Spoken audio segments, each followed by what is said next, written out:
আপনারা দেখতে পাচ্ছেন যে বাংলাদেশ সহ পৃথিবীর বিভিন্ন অঞ্চলে বেশ অনেক বছর পরে, কয়েক দশক পরে হামের সংক্রমণ ধরা পড়ছে।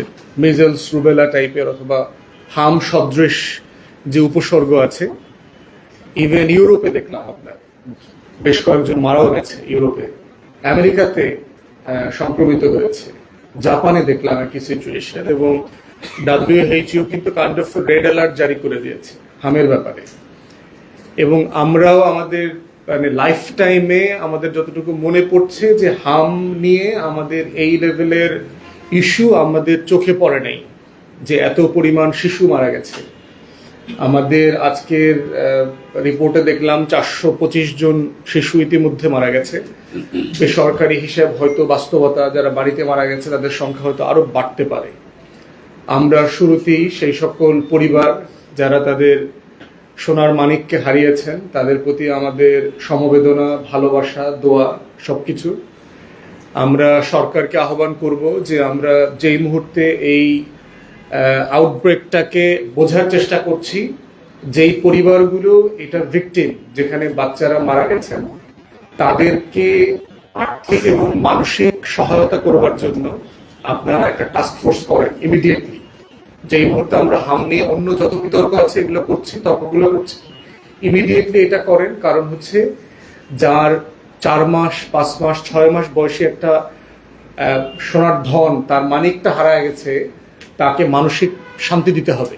তার যে ট্রমা, এই ট্রমাকে অ্যাড্রেস করতে হবে। এবং যেভাবে রাষ্ট্র আকারে আমার এই ট্রমা অ্যাড্রেস করবার সুযোগ আছে, ডাক্তার দিয়ে, সাইকিয়াট্রিস্ট, সাইকোলজিস্ট, যাদেরকে যেভাবে দিয়ে প্রফেশনাল সার্ভিস, আর্থিক সহযোগিতা, যেভাবে সাহায্য করতে পারি, মানে এই পরিবারটাকে বোঝা দরকার যে এই দেশ, এই রাষ্ট্র, এই সরকার আমার পাশে এসে দাঁড়িয়েছে। এটা করবার জন্য একটা টাস্ক ফোর্স করা দরকার ইমিডিয়েটলি, তাদেরকে সহযোগিতা করবার জন্য। Coming back to the outbreak, তাহলে এখন ইনএভিটেবল কোয়েশ্চেন হচ্ছে যে এইটা আসলে কেন হচ্ছে, এইটা এখন বোঝা জরুরি।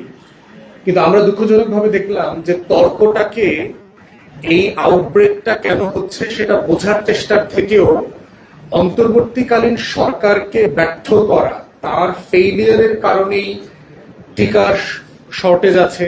তো টিকার শর্টেজ না থাকলে সিরিঞ্জের শর্টেজ আছে, তো সিরিঞ্জের শর্টেজ না থাকলে সময় মতো দেওয়া হয় নাই, তো সময় মতো টিকা কেনা হয় নাই, সময় মতো টাকা ছাড় দেওয়া হয় নাই। এই ধরনের অনেক কুতর্ক আমরা দেখতে পাচ্ছি, যেগুলো ফ্যাকচুয়ালি মিথ্যা কথা, ইনকারেক্ট। আমাদের গত অনেক বছরই ইনফ্যাক্ট আমাদের টিকার সংখ্যায়, পরিমাণে, টাকায়, বরাদ্দে কোনো কিছুতে ঘাটতি নাই, মোটা দাগে এটা ঠিক আছে।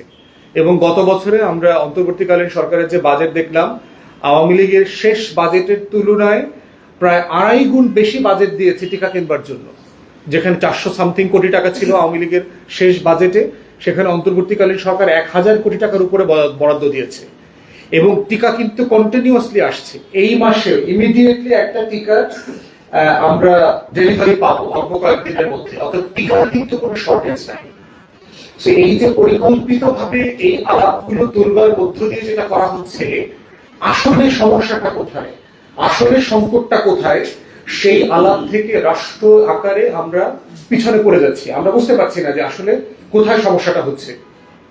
এবং দেখেন, এমন ভাবে তর্কটা তোলা হচ্ছে যে সারা পৃথিবীতে কোনো সমস্যা নাই, শুধুমাত্র বাংলাদেশে অন্তর্বর্তীকালীন সরকারের গাফলতির কারণে এটা, এই সমস্যাটা হয়েছে।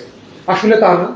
আপনি ইউনিসেফের কান্ট্রি তালিকাটা পড়েন, ইউরোপ, আমেরিকা, জাপান থেকে শুরু করে কোনো মহাদেশ এই সংক্রমণের বাহিরে না। প্রত্যেক মহাদেশ এফেক্টেড হয়েছে, সাউথ আমেরিকাতে এফেক্টেড হয়েছে। তাহলে এখন আমাদেরকে দেখা দরকার যে আমাদের 2 দশক, 3 দশকে যে ঘটনাগুলো ঘটলো না, সেটা কেন এখানে ঘটছে। এবং ফ্যাক্টস দেখেন, গত বছর আপনার অন্তর্বর্তীকালীন সরকারের সময় টিকা যারা দেন, যে স্বাস্থ্য কর্মকর্তা কর্মচারীরা আছেন, স্বাস্থ্য সহকারীরা আছে গ্রামে-গঞ্জে যারা টিকা দেন, তারা কিন্তু বেতন ভাতার নামে মাসের পর মাস আন্দোলন করেছেন। আপনাদের মনে থাকবার কথা, জুন, জুলাই, আগস্ট, সেপ্টেম্বর টানা 4 মাস তারা বেতন ভাতা বৃদ্ধির জন্য আন্দোলন করেছেন, কাজে যান নাই, তারা কর্মবিরতি পালন করেছেন। এবং এটার সাথে বিভিন্ন মহলের উস্কানি জড়িত আছে। জেনুইনলি বেতন ভাতার সমস্যা আছে, এটা যেমন সত্য, কিন্তু এটার সাথে আওয়ামী লীগের উস্কানি যেগুলো আমরা দেখেছি অন্তর্বর্তীকালীন সরকারের সময়, পৃথিবীর সব দাবি দেওয়া সাডেনলি আপনার তৈরি হয়ে আসছে।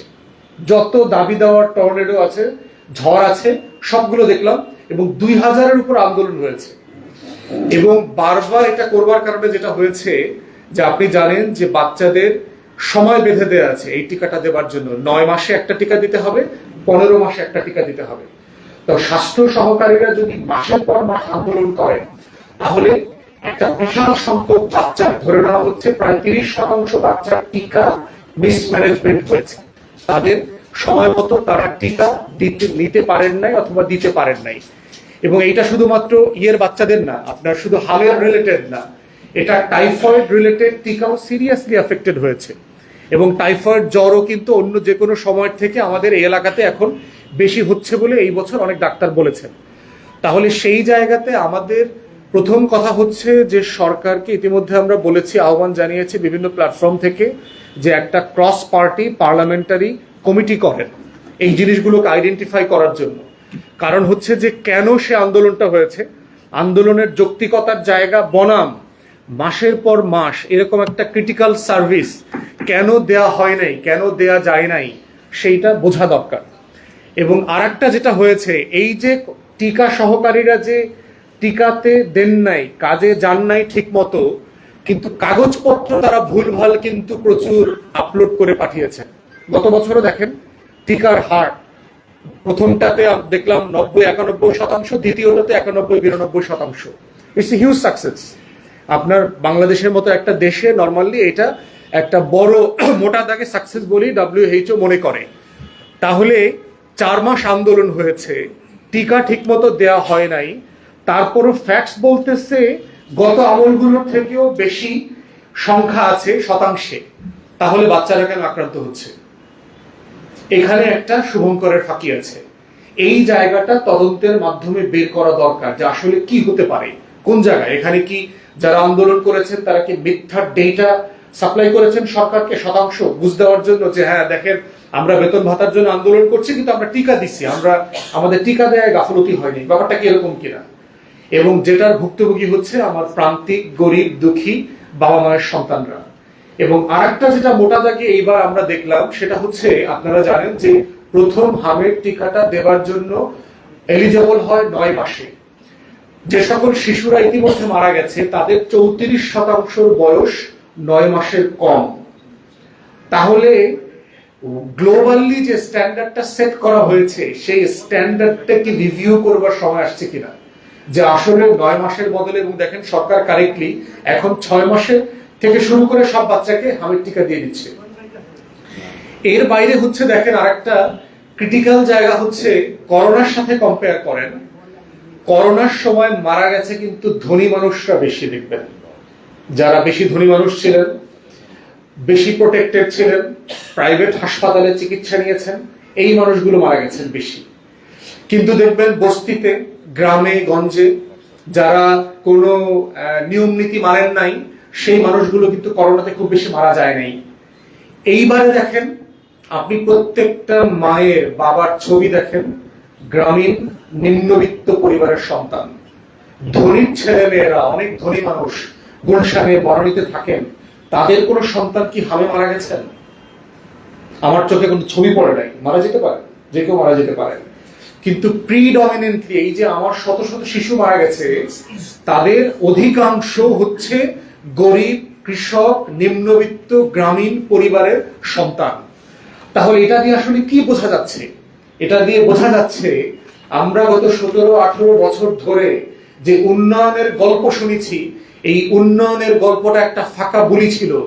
রিয়েলিটিতে আমাদের দেশে অভাব, অনটন, দারিদ্রতা আগের থেকে অনেক বেড়ে গেছে। আমাদের নিম্নবিত্ত পরিবারের বাবা মায়েরা নিউট্রিশন, পুষ্টিমান সম্পন্ন খাবার নিজেরাও খেতে পাচ্ছেন না, বাচ্চাদেরকেও খেতে পাচ্ছেন না। এবং মায়ের স্বাস্থ্যের সাথে এই বাচ্চাদের স্বাস্থ্য তো জড়িত, কারণ সে তো মায়ের দুধ খায় শুধুমাত্র। তাহলে মা যদি স্বাস্থ্য সম্পন্ন খাবার খেতে সমর্থ না হন, তাহলে দিন শেষে যেটা হবে, সে নিজেও বাচ্চাকে দুর্বল করে ফেলছে, অসুস্থ করে ফেলছে। এর বাইরে দেখেন আওয়ামী লীগের আমলে আরেকটা যেটা বাটপারি করে গেছে, সেটা হচ্ছে যেটা নিয়ে তোর আলোচনাটা হচ্ছে না, সেটা হচ্ছে আমরা ঐতিহাসিকভাবে টিকাটা দান আকারে পাই। জাতিসংঘের বিভিন্ন সংস্থা আমাদেরকে তহবিল দেয়, ইউনিসেফের মাধ্যমে আমরা সেই টিকাটা কিনি প্রায় 27, 28, 30 বছর থেকে। সাডেনলি আওয়ামী লীগ দেখবেন মনে করছে সে ধনী হয়ে গেছে। আপনারা এলডিসির নাম শুনছেন, যে আমরা এখন নিম্ন মধ্যবিত্ত আয়ের দেশে পরিণত হয়ে গেছি। এই বছরের নভেম্বরে আমাদের গ্রাজুয়েশন হয়ে যাওয়ার কথা। তো ইউনিসেফ তখন বলছে, জাতিসংঘ থেকে শুরু করে বিভিন্ন সংস্থা যারা এই ভিক্ষা দেয় আমাদেরকে টিকা, তারা বলছে তাহলে তোমরা টিকা কিনে নাও, কারণ তোমরা তো ধনী হয়ে গেছো, তোমরা এখন আর গরিব নাই, তাহলে তোমাদেরকে আমরা এখন আর ফ্রি দিব কেন এই জিনিসটা।